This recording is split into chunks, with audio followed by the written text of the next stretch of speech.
Mesdames, Messieurs, bonsoir et merci de suivre le 20h de la télévision du Burkina à la une de l'actualité. Ce soir, 2 otages français, une citoyenne américaine et une ressortissante sud-coréenne enlevées hors du Burkina Faso ont été libérées dans la nuit du 9 au 10 mai.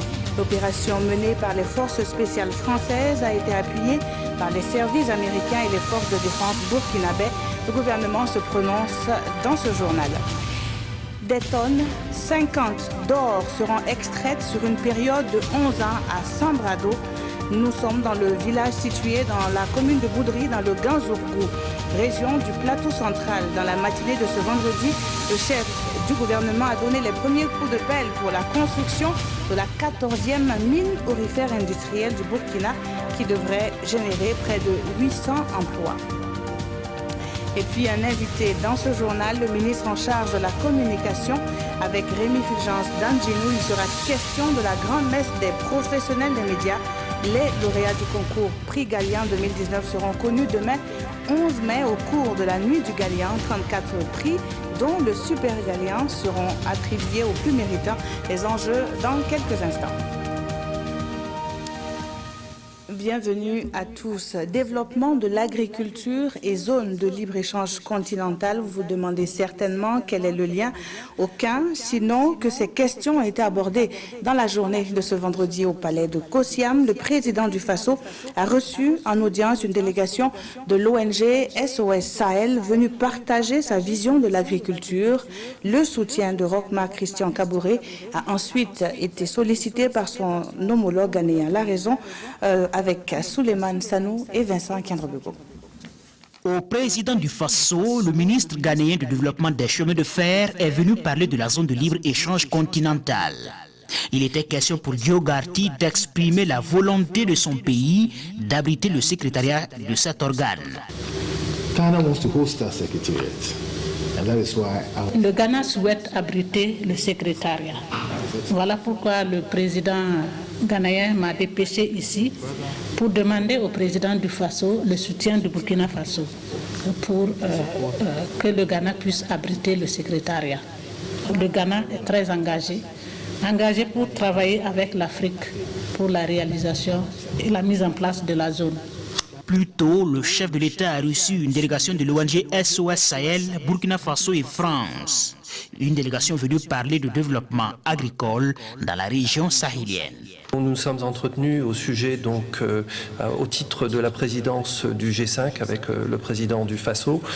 Il s'agissait surtout de voir au-delà du volet sécuritaire et au volet de la question de la paix dans la région sahélienne, comment nous pouvons intervenir pour réellement restaurer le développement agricole sur le long terme.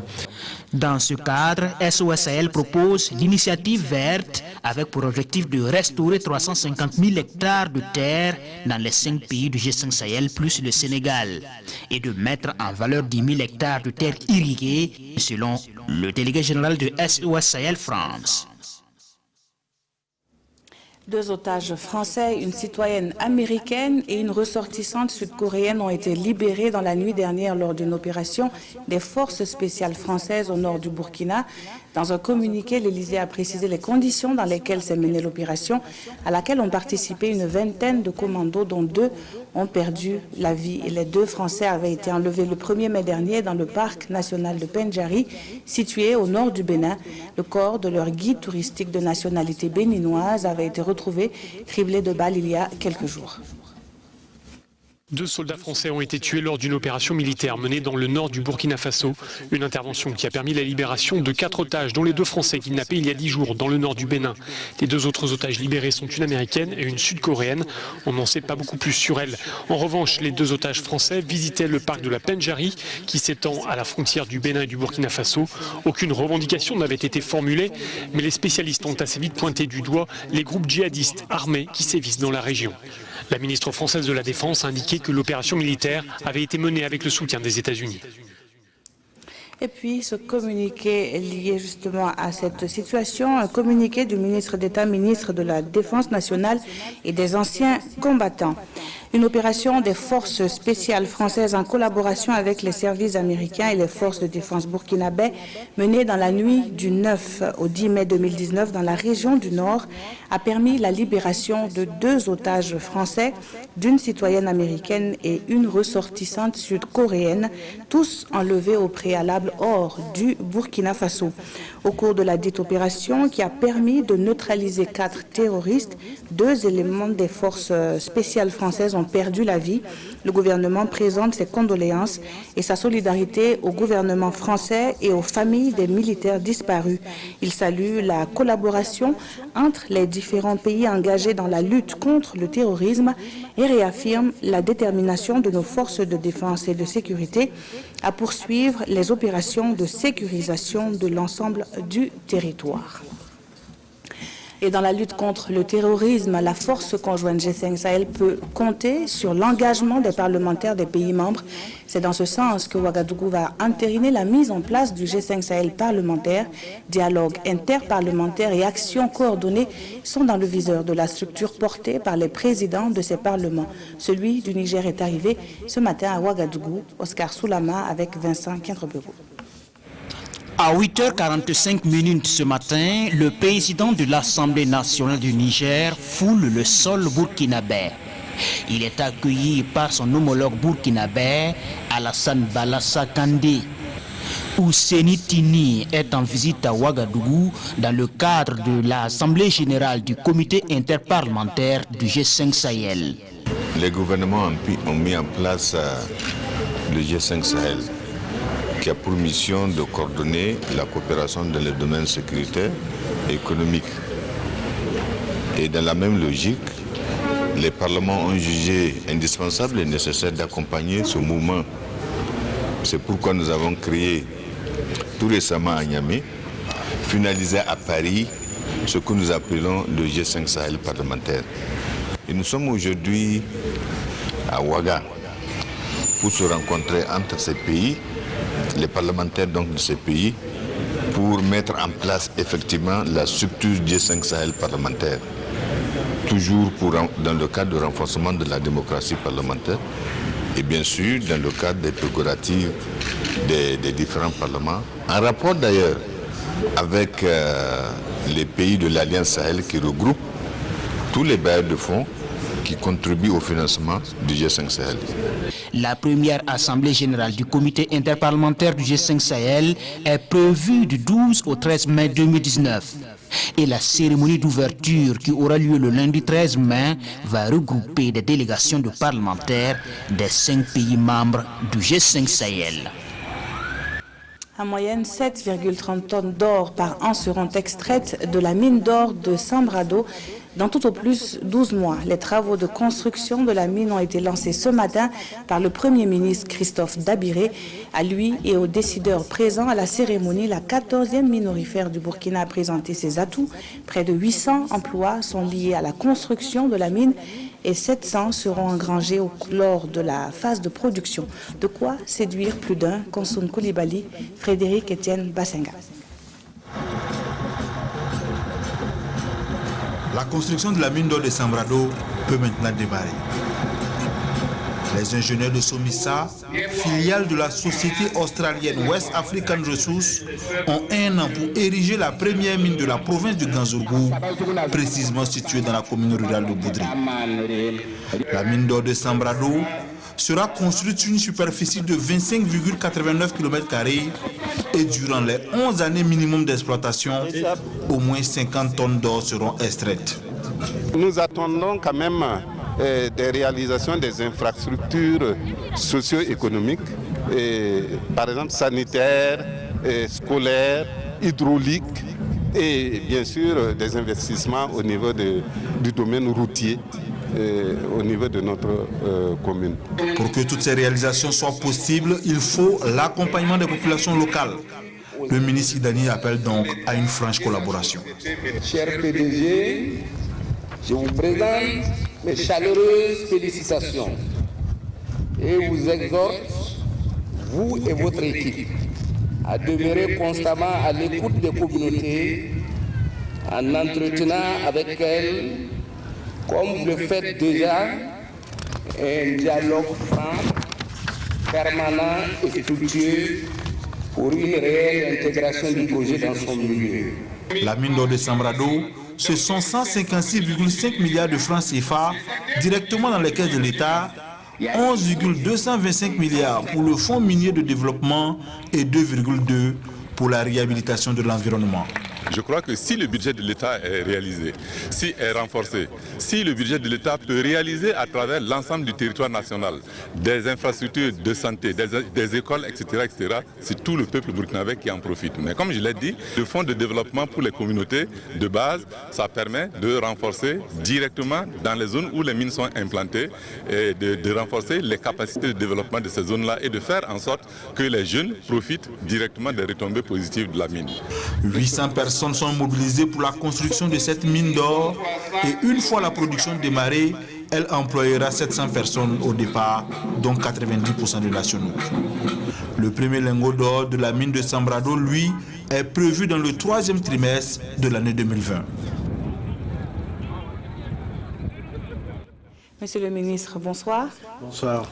Il n'y aura pas de lingot d'or demain au Galian ou aussi? Non, je pense qu'on n'est pas encore arrivé à cette valeur-là. Il y aura surtout la reconnaissance de la profession pour le travail et le mérite de confrères, de journalistes de valeur. Alors nous sommes donc à la veille de la 22e nuit du prix Galian, donc une nuit dédiée aux professionnels des médias. 168 candidatures en 2019 contre 221 réceptionnées en 2018. Monsieur le ministre, est-ce un désintérêt pour ce concours? Non, c'est surtout le fait que nous avons une situation où les acteurs ont estimé qu'on ne pouvait pas juger la qualité d'un journaliste sur une œuvre. Donc nous avons décidé qu'il était au moins nécessaire d'avoir 2 œuvres et que malheureusement, sur la durée, beaucoup de journalistes n'ont pas pu produire les 2 œuvres de qualité. Deuxième élément, c'est que beaucoup d'œuvres ont également été déclassifiées parce que nous avons des problèmes de connaissance des genres par notamment nos jeunes confrères qui mélangent un peu les genres et qui font que certaines de leurs œuvres arrivées ne peuvent pas compétir. Et puis vous avez bien sûr une situation, je suppose que celle que vous vivez, c'est que par exemple un certain nombre d'acteurs, notamment les présentateurs des JT télévisuels, ne peuvent pas être jugés sur une œuvre. Donc il faut bien prendre en compte cette réalité-là. Et depuis la 20e édition, nous faisons évoluer le concours pour tenir compte de cet aspect-là, afin donc de prendre en charge la nécessité d'avoir un concours qui soit celui de l'excellence, mais également de pousser vers le haut le travail journalistique de façon continuelle. Alors justement, on parle des innovations qui ont été introduites à ce concours, plusieurs, dont justement vous avez parlé tantôt de cette disposition-là des 2 productions au lieu d'une. Est-ce que vous pensez que cette innovation répond vraiment à des attentes? En fait, moi je suis de ceux qui pensaient qu'il fallait en mettre plus. Parce qu'en réalité, c'est vrai que quand vous faites une enquête, vous pouvez faire une enquête sur toute l'année, c'est pas pareil.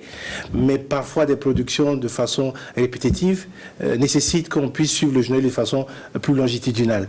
On avait des situations où certains acteurs préparaient le Galian avec un travail, et puis on n'avait pas véritablement un impact au niveau du travail au continu. Donc il y a cet aspect-là qui est une innovation. Il y a également le fait que nous avons, par exemple, au niveau du jury en français, séparé un peu tout ce qui est presse écrite de l'audiovisuel, alors qu'avant, c'était ensemble. Donc aujourd'hui, nous avons 4 jurys au lieu des 3. Et donc je crois que petit à petit, je crois que les acteurs comprennent les enjeux et nous allons y arriver. Alors, je ne sais pas si c'est un hasard ou si c'est calculé. Il y a 2 ans, je vous ai posé la question. L'année dernière, je vous ai posé la question. Cette année, je vais vous la reposer. Est-ce que pour les présentateurs, dont vous le disiez tantôt, on parlait tantôt de regarder, de suivre un peu l'évolution des présentateurs, puisque préparer une édition, c'est sur le long terme. Juger de la qualité de la présentation, c'est sur le long terme. Est-ce que c'est une innovation qu'on pourra avoir peut-être l'année prochaine? Non, on s'est donné le pari de la faire entrer l'année prochaine parce que c'est une vérité. Vous savez, dans l'information audiovisuelle, la grande messe c'est le 20h et il n'est pas normal que nous ne puissions pas apprécier cet aspect-là.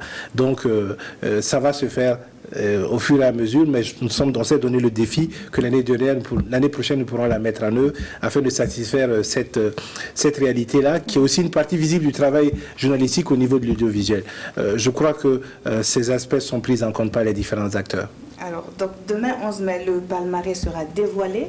Déjà, savez-vous donc si les 34 prix Galian, dont le Super Galian, ont déjà donc des lauréats, ont tous des lauréats. Le super gagnant aura un lauréat, c'est sûr. Parce que le principe du super gagnant, c'est le meilleur de tous les gagnants. Ouais.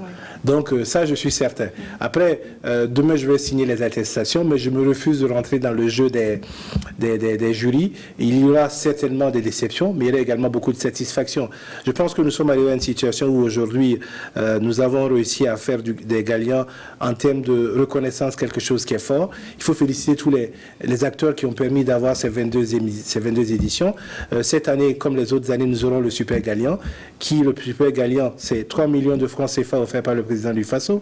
C'est également aujourd'hui une villa d'une valeur de 20 millions de francs aux gagnants. C'est également des acteurs qui nous ont accompagnés, qui lui donnent par exemple une moto, c'est le cas de Megamonde, un billet d'avion Air Burkina sur une année. Pour nous, en fait, il faut que nous magnifions le meilleur des meilleurs. Et autant nous pourrons lui dire, la profession te félicite, autant nous le ferons, en essayant de comprendre que ça puisse créer de l'émulation, mais que les rédactions puissent également prendre en charge la jeunesse de nos rédactions, afin de leur donner ces capacités que nos aînés avaient, qu'on retrouve de plus en plus difficilement au niveau des rédactions.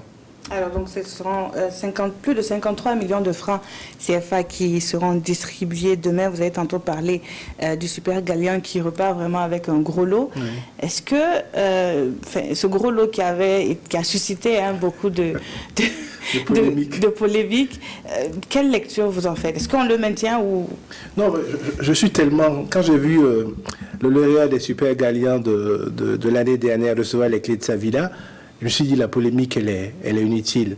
J'étais tellement content de voir un journaliste qui, on connaît nos conditions, plus est du privé, avoir accès à ce logement. Après, la polémique sur la société, c'est une polémique qui peut exister. Mais je ne pense pas qu'elle enfreint le travail des journalistes.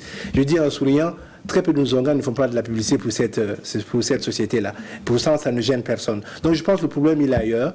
Et je crois qu'il faut admettre que si on donne, par exemple, une banque fait un don pour les super gagnants, personne ne sait comment les affaires se passent à l'intérieur de la banque. Quelles sont les casseroles qu'elles traînent. Je pense que nous devons nous focaliser sur un aspect, c'est magnifier nos organes. Et nous sommes contents aujourd'hui qu'une société de la place, je ne ferai pas la publicité sur vos écrans, nous accompagne donc pour ces galères-là, comme d'autres nous accompagnent. Et je pense que cette année, nous avons eu de nouveaux acteurs qui sont venus, ce qui nous permet de dépasser largement donc nos attentes et de montrer que les annonceurs, mais la communauté a confiance à ces galères-là, parce que la presse est un élément essentiel dans la démocratie et dans le rayonnement de notre pays. Merci à vous, Monsieur le Ministre, d'avoir été sur ce plateau.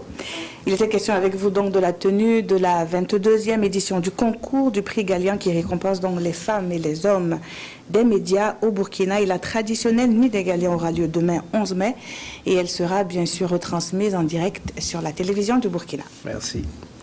La suite de ce journal avec cette conférence de presse animée par les 83 agents de la Caisse nationale de sécurité sociale dont le recrutement a été annulé.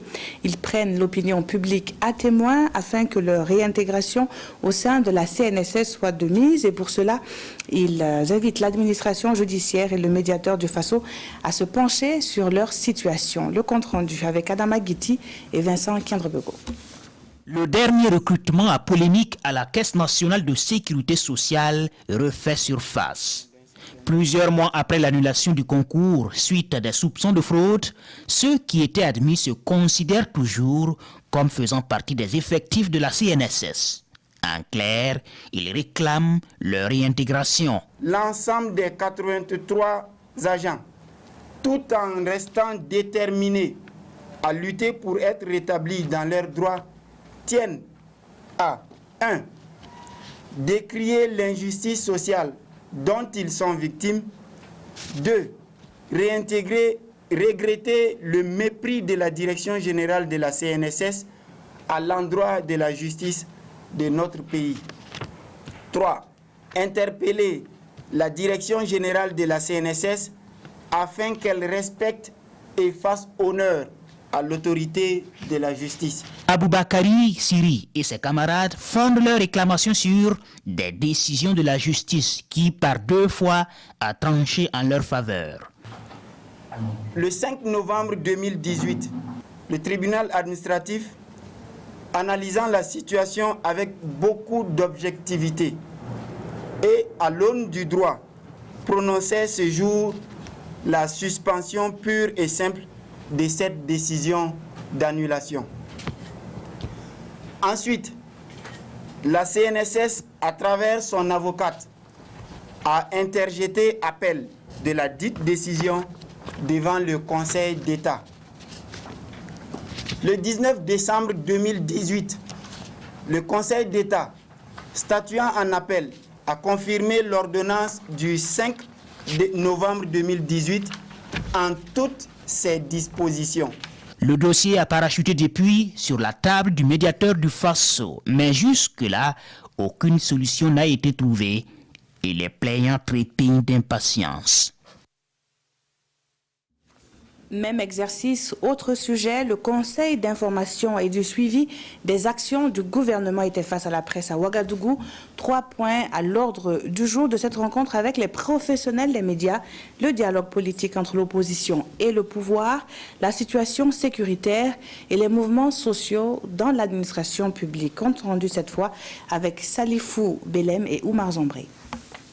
Face à la presse, le Conseil d'information et du suivi des actions du gouvernement, CISAG, donne sa lecture de l'actualité des dernières semaines au Burkina Faso.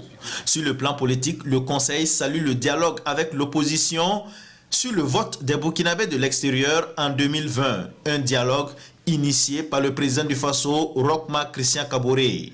Et en ce qui concerne le volet sécuritaire, le CISAG appelle les Burkinabés à faire bloc contre le terrorisme. La bonne tenue de l'élection présidentielle de 2020 au Burkina Faso constitue un défi majeur pour notre jeune démocratie, dans un environnement sécuritaire particulièrement difficile.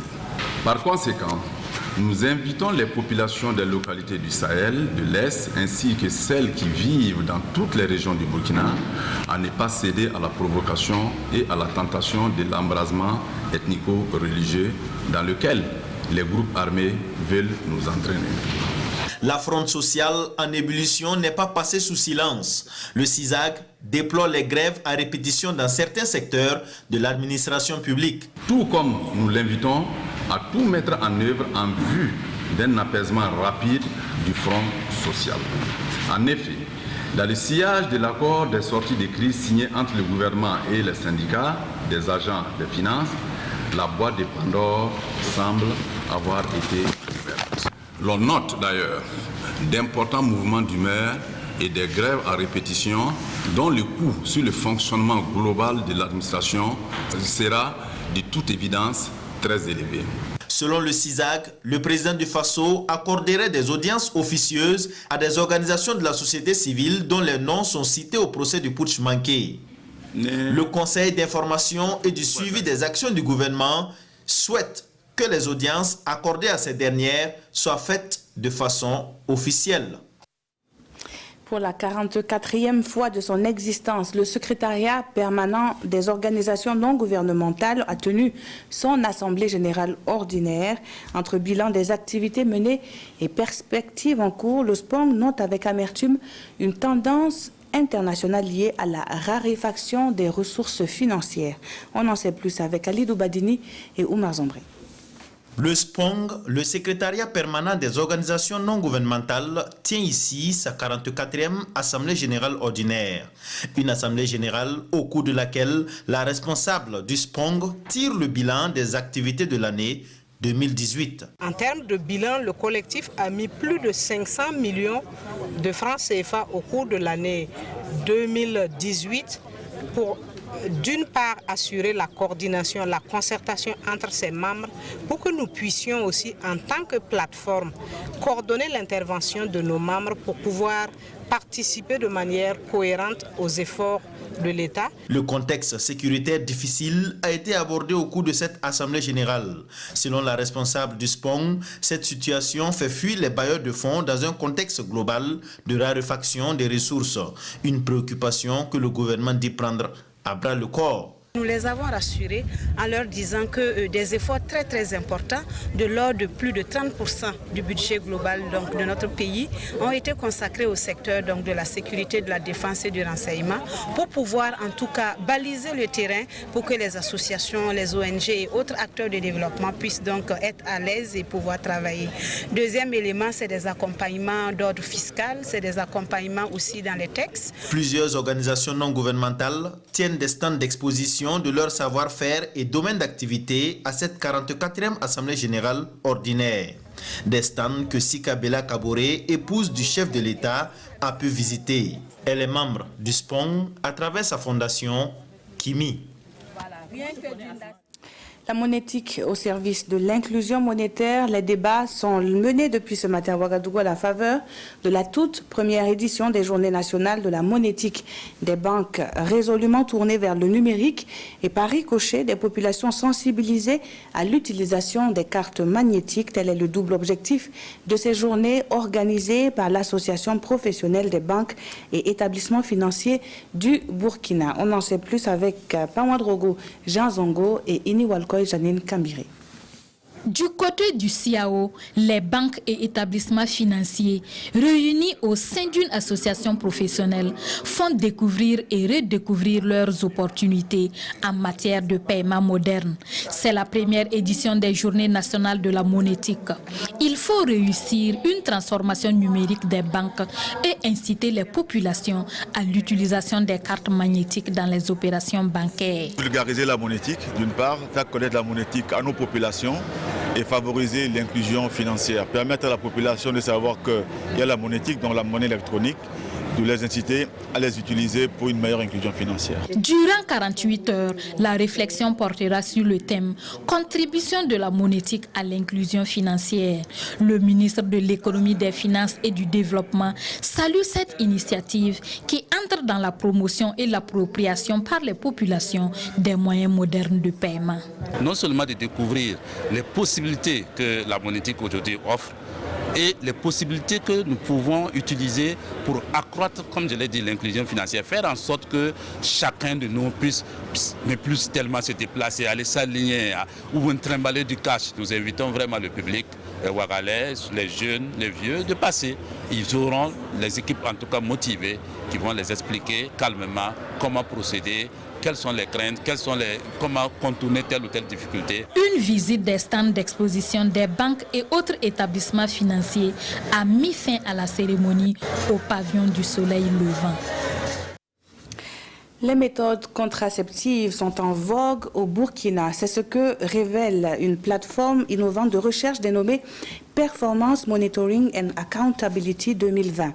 Les résultats montrent une progression du taux de prévalence contraceptive moderne au Burkina chez les femmes âgées de 15 à 49 ans et plus particulièrement chez celles en union.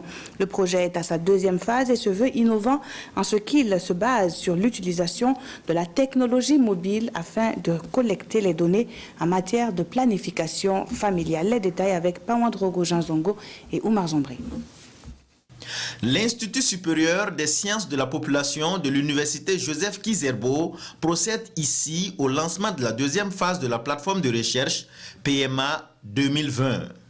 C'est un outil de suivi annuel de progrès réalisé dans le domaine de la santé, de la reproduction et de la planification familiale. Basé sur l'utilisation de la technologie mobile, il permet de réaliser des enquêtes rapides et à moindre coût pour une gestion des indicateurs annuels sur la planification familiale. Sur le terrain, nous avons régulièrement collecté des données sur une base annuelle et cela nous a permis de passer en revue un certain nombre de thématiques sur la base d'enquêtes régulièrement conduites au niveau national. Donc les résultats que nous fournissons à partir de ces enquêtes-là sont représentatifs du niveau national et qui donnent des taux, par exemple, de prévalence contraceptive. Après 5 ans de mise en œuvre, les acteurs disent être satisfaits des résultats réalisés. Des résultats qui ont convaincu la fondation Bill et Melinda Gates à financer la deuxième phase. Nous allons, dans cette deuxième phase-là, être encore plus ambitieux en creusant davantage pour comprendre et expliquer les indicateurs que nous avons vus dans la première phase. Donc cette deuxième phase consiste maintenant à aller plus dans la recherche explicative. L'Institut supérieur des sciences de la population travaille en collaboration avec l'Université Johns Hopkins. Cette collaboration a débuté en 2013 et s'est concrétisée en 2014. La deuxième phase va se dérouler sur la période de 2019 à 2022. Dans la suite de ce journal, intéressons-nous à présent à la commémoration de la journée du patrimoine mondial africain. Un héritage aussi riche que diversifié. Le Burkina a célébré cette journée en différé sur le site des métallurgies anciennes de Tiwaga dans la région du Centre-Nord. Petit cours d'histoire dans ce carnet de route signé ici à Ouedraogo avec Zoubaviel David Dabiri. Une excursion touristique sur fond de découvertes archéologiques, ces élèves du lycée municipal de Kaya s'offrent une vue panoramique du site de métallurgie ancienne de Tiwega, construit depuis le XVe siècle. Après l'étape d'admiration, place aux explications avec les experts et ce sont des élèves désormais convaincus de l'importance de leur rôle dans la préservation du patrimoine national. J'ai appris que notre zone a un site assez important et qui peut être bénéfique à nous et aux générations futures. Et effectivement, c'est un site qui existe depuis fort longtemps. Nous qui sommes de la région, mais vraiment on ne savait pas qu'il y avait un site assez important. On entendait parler, mais même une fois on n'est jamais passé. Dès maintenant, nous savons à quoi ça peut servir. La visite est un pan des activités inscrites dans la célébration de la Journée mondiale du patrimoine africain qui met l'accent cette année sur l'innovation dans la conservation du patrimoine. Et le Burkina Faso, qui souhaite faire inscrire ce site sur la liste du patrimoine mondial, veut faire de ses élèves ses ambassadeurs. Nous sommes sur un site qui est candidat pour l'inscription sur la liste du patrimoine mondial. Et pourquoi nous avons fait venir les élèves? Dans le discours de M. le ministre, il a mis l'accent sur un point important, à savoir que chacun de nous doit être un ambassadeur des sites du patrimoine d'une manière générale et du patrimoine mondial d'une manière particulière. Et en faisant venir les enfants qui sont en même temps la relève de demain, c'est un message important que nous lançons au niveau du Burkina Faso, à ce que chaque parent essaie de transmettre le patrimoine à son enfant. En juillet 2019, le Burkina Faso sera fixé sur la décision de l'UNESCO concernant ce site.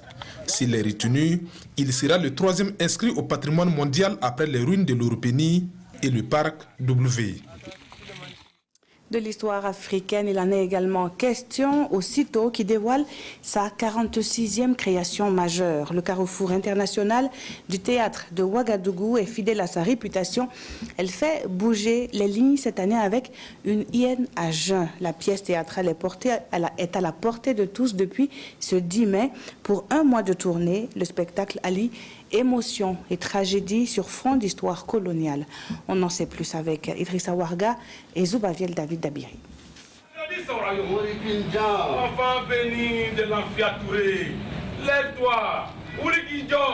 Une lutte générationnelle et idéologique entre père et fils. C'est toute la trame de l'histoire contée dans la pièce Une hyène à jeun. C'est un pont de l'histoire de l'Almami Samori Touré. Quand on réunisse en dehors de Québec-Grama, 5 chefs de guerre pour nous pour l'air détenus. Nous sommes dans les années 1886, au lendemain de la signature du traité de paix entre Samori Touré et le colon. Compagnons, levez-vous! Les billes vous ont déjà permis, honneur rare. Selon ce traité, Samori va choisir son fils Djoulé Karamoko pour se rendre en France. Sa mission, percer le secret de l'homme blanc. Le retour dans son pays, il est fasciné par la puissance militaire du colonisateur. Seul face à son père et à son armée, il joue la carte du messager de paix. Bon, le spectacle est assez politique, ça questionne le pouvoir, ça questionne l'autorité. Donc Samori à un moment donné devait décider entre le pouvoir, faire respecter l'autorité ou se plier aux desiderata de son fils. À travers ce spectacle, j'ai appris que le pouvoir a beaucoup de faciès. On devient même inhumain. Mais à travers la mise en scène, j'ai compris que ça retraçait non seulement le passé, mais ce que nous vivons actuellement. Une hyène à jeun est une œuvre du dramaturge malien Massa Makan Diabaté, écrite en 1988. Dès ce vendredi soir, cette création est à l'affiche du sitôt et ce jusqu'au 8 juin. Levez-vous, femmes belles et noires comme Balakissa, la reine de Saba. Et c'est ce reportage à Aruna Marie qui met fin à cette édition. Merci de l'avoir suivi. Très bonne soirée sur la télévision du Burkina.